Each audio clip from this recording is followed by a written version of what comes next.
All right. Hey, everyone. So it's Aryan and Ishan.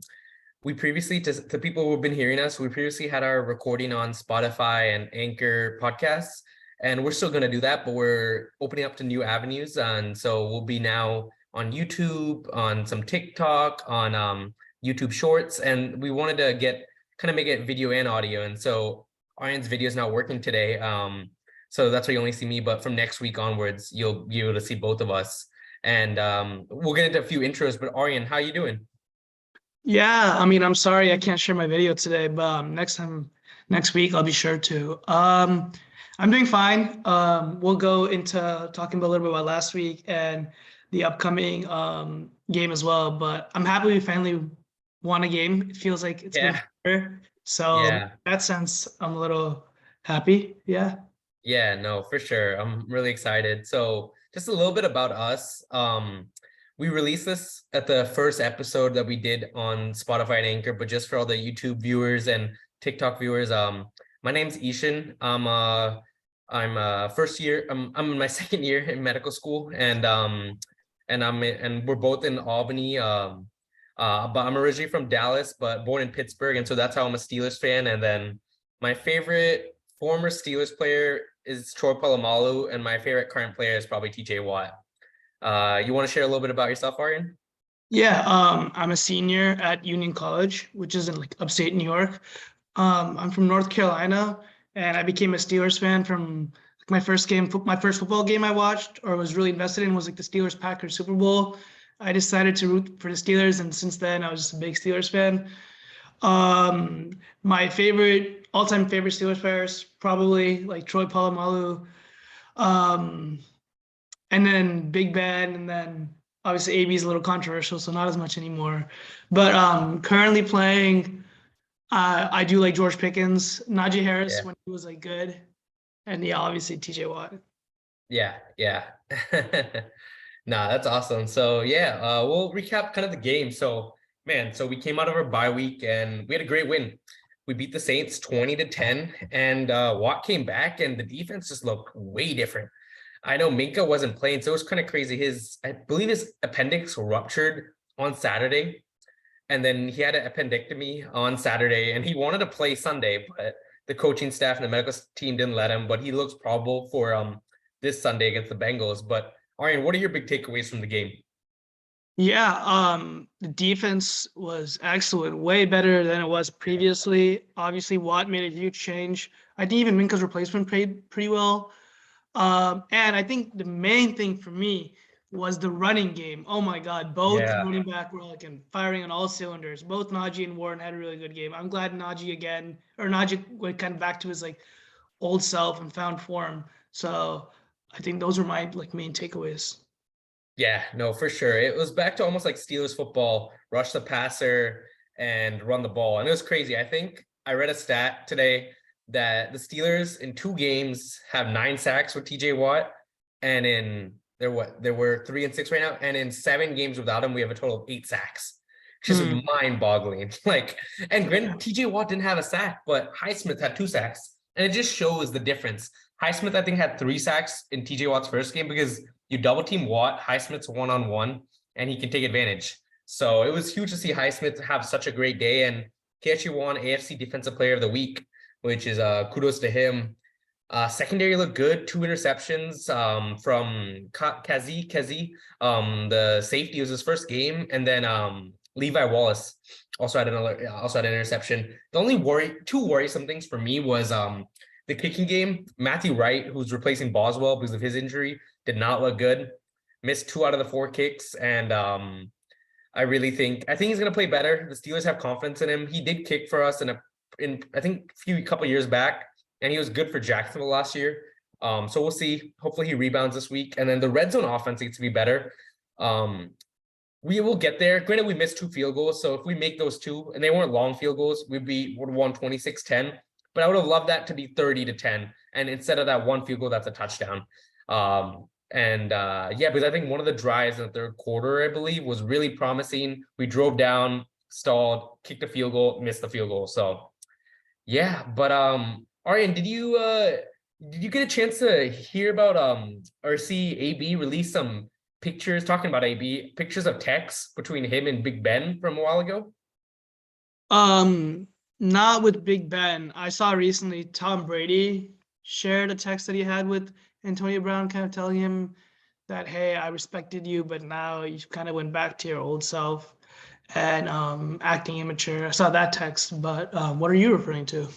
Yeah, so I think it was a little bit before the Brady one, but like it's literally Big Ben. I don't there's no timestamp, I believe, but I think it's from 2017, 2018. And so Big Ben and AB, it seemed like they had a great relationship, but then there was that one game, if you remember, it was against the Broncos. Oh, the Broncos. Oh, Yeah, where I think Big Ben targeted AB or whatever, and then he called him out after the game. And then I think that rubbed AB the wrong way. And then that was when Juju was going off. And I think Juju had the most yards, or he was named the Steelers MVP of the season. Mhm. Yeah, and then it was just, but the text essentially was just like AB was like was saying, "No, Ben, you got this." People. It's funny how people think we're fighting, or Big Ben said that. It's funny how people think we're fighting, but we're gonna be amazing together. And it's like, I think it was before everything broke out, but it was showing, and I wonder why AB released that now. But it feels like maybe AB wants to make amends with Big Ben, which is good because I know AB's been in a lot of the news lately, but they were a great combo back in their heyday. So I mean, yeah, I agree. But it's hard to decipher whatever AB does now. I think yeah, journey. no, yeah, for sure. So getting into this week, so we're playing the Bengals. The Steelers, they always do this to us. I was like, oh, okay, if we like the season's kind of over, maybe now we just see how the young guys do, and then we win a game. I got hope again. We'll see if it lasts. I'm hoping. But so we're playing the Bengals this week in Pittsburgh. Bengals are favored by 4 points. So I'm really excited to see the Steelers attack the Bengals O-line. And the Bengals still will not have Jamar Chase, which is a huge loss. And so I think that really gives the Steelers an advantage there. So I'll quickly run through the Bengals injuries. And then, so this is kind of like how we do it. We'll run through the injury report and then kind of give our preview of the team's players. Today, we're going to do a little bit more abbreviated version because we gave some intros and we really want to try to keep our videos 20 minutes and under just so it's easy to consume for all of you guys. But on the Bengals end, so Jamar Chase is out, as I mentioned, with a hip injury. Mike Hilton and Trey Flower, they're two cornerbacks, both questionable. And then they should be getting back safety Brandon Willis from a knee injury and DJ Reader, defensive tackle, who's a huge defensive tackle that can really stop the run. And he's coming back from a knee injury as well. Aaron, you want to kind of get into the Steelers injury report? Yeah, for the Steelers, defensive end Marvin Leal, he's returning to practice. Minkah Fitzpatrick, he really wanted to play last week. They made the executive decision to have him wait one more week, so he's optimistic to play this Sunday, and we're hoping that he can. Najee Harris had some slight knee discomfort, so he's questionable, but probably will still play Sunday. And then our cornerback Ahkello Witherspoon, questionable, and then our cornerback William Jackson III is an IR. Yeah. So kind of get into this. We're gonna kind of rate offense, defense, special teams, who has the better positional groups and players in each of those categories. And then along with that, we'll just mention some key players to watch out for on both sides, or like the star players. Aaron, you kind of want to do offense and I'll do defense, and I'll do the special teams. Yeah. So I'll go for offense first. I'll start with the Bengals. Obviously at quarterback, Joe Burrow is very talented. I think he had a slightly rough start to the season, but now they've been clicking. So he's been playing pretty well. Jamar Chase is usually their best player, but he's obviously out for today's game. So they're going to heavily rely on T. Higgins and Tyler Boyd.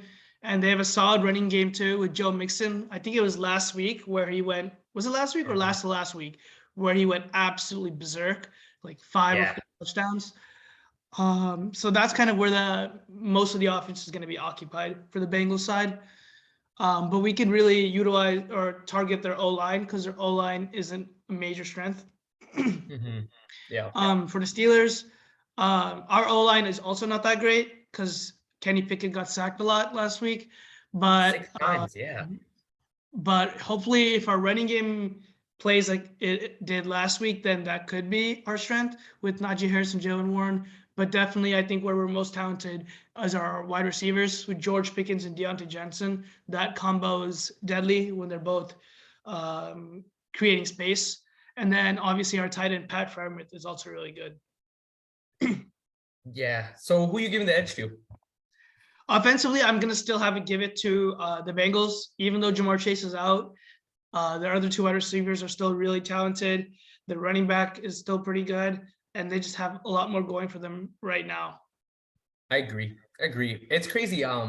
So Big Ben has a podcast, and I watched one of the YouTube shorts on it where Big Ben I think it was the first play of the game, or one of the first few plays of the game. Pickett targets Pickens, who's running like a crosser over the middle, and he throws it behind Pickens, so it's not caught. But I think Pickett threw that to Pickens, and then I think Pickett's just got to read the field, and he'll get better with it. But Big Ben was like, he had Deontay Johnson for a 75-yard touchdown, which we haven't had since like Big Ben in his heyday with to Juju, to Martavis Bryant, to AB. But yeah, on that first play of the game, it was a go route for Deontay Johnson, and he had beaten his defender and no safety help. So hopefully I think the deep shots can be there in this offense. We just got to take them and be smart about it. So we'll see. And on the defensive end, all right, so the Bengals, they have a talented defense. This is the reigning AFC champions, so they do have a talented team. Players to watch out for, Hubbard and Hendrickson are great pass rushers off the edge. Definitely, we need our tackles to play well. And then Logan Wilson is a good linebacker for them as well. I think their secondary is also one of their strengths in that they have Eli Apple, they have Mike Hilton, they have a good safety tandem of Von Bell and Jesse Bates. So I think they also have a good defense, but I don't think they've been playing up to their potential this year.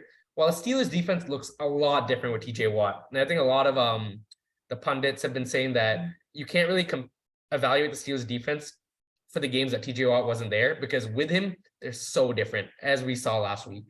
So I'm glad we might be getting Montravius Adams back this week, and Ogunjobi, Hayward, and Watt. They make up a really good front three, and then Watt and Highsmith off the edges. And I think our D-line has been our strength for a little while. And then Miles Jack actually only played a few snaps or dressed up, but didn't play because he was nursing an injury. So it'll be good, I think, to have him back as well. And then our secondary looked good last week. It looked really good, and it should be getting Minka back. So I think both defenses are good, but I'm going to give the Steelers the edge, especially the way they played week 1 against the Bengals. That was a great performance. So I think I'm going to give the Steelers the edge. And then on the special teams, they have a good kicker, Evan McPherson. A lot of people like him. Very fun, loving guy. He Super Bowl show, he attended the halftime show instead of going back into the locker room. So and then we don't have Boswell. If we had Boswell, I think we would give him the edge to the Steelers, but because of the lack of Boswell, I'd give that to the Bengals. The Bengals win at offense and special teams, while the Steelers have the edge at defense. Yeah. Yeah. I agree with you with those selections as well. So overall, I think the Bengals are favored when looking at the grand scheme of things, with their offense and special teams being better than ours. Right. So, well, we'll see if that influences our game predictions. We're better than the Steelers this year. We're both 4-5, but all right, why don't you give me 2 keys for the game for the Steelers to guarantee a victory, and then I'll give 1, and then we'll get into our predictions and close it out. Yeah, I think one that I've kind of emphasized a lot over this episode is running the football. We have to be successful with that. We kind of have seen Kenny Pickett throwing the ball a little too many times sometimes during games. So if the running game is successful, I think it just opens up the path on our offense for many different options. And then my second thing would be on the defensive end, and that would be to like pressure Joe Burrow. Their offensive line is weak, so sack him and make his decision making poor and maybe get a turnover or 2. Yeah, that's a perfect segue. Like, get a turnover off Joe Burrow, get a 2 strip sack interception, but Kenny's got to take care of the ball too. I think Kenny's it's tough with his last name Pickett. A lot of people are making jokes. Pickett will throw those picks, but I think if he can take care of the ball, if we can win the turnover battle, I think we have a good shot of winning this game, especially being at home. And then I don't want to look too far ahead, but if we win this game, we're 4-6. And then we have a very favorable schedule in terms of we play the Colts on Monday night. We always play well at prime time, then play the Falcons, then play the Ravens, but at home. And then you're looking at Panthers Raiders.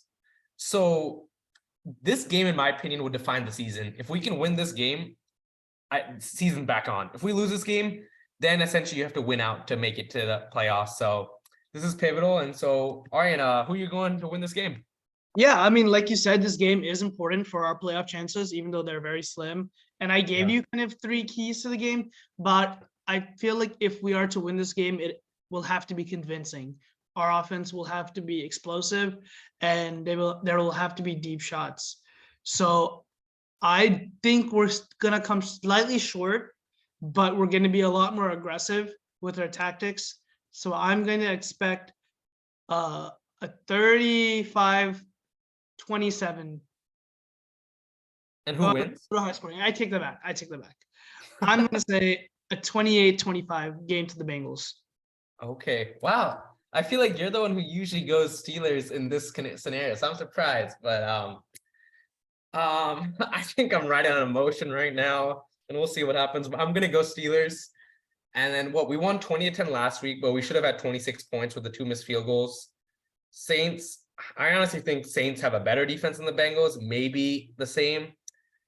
I'll say we open it up, and I've been saying this, but we win. We hit the 30 mark, and we win Steelers 30, Bengals 24. I mean, obviously, I would not be mad with that.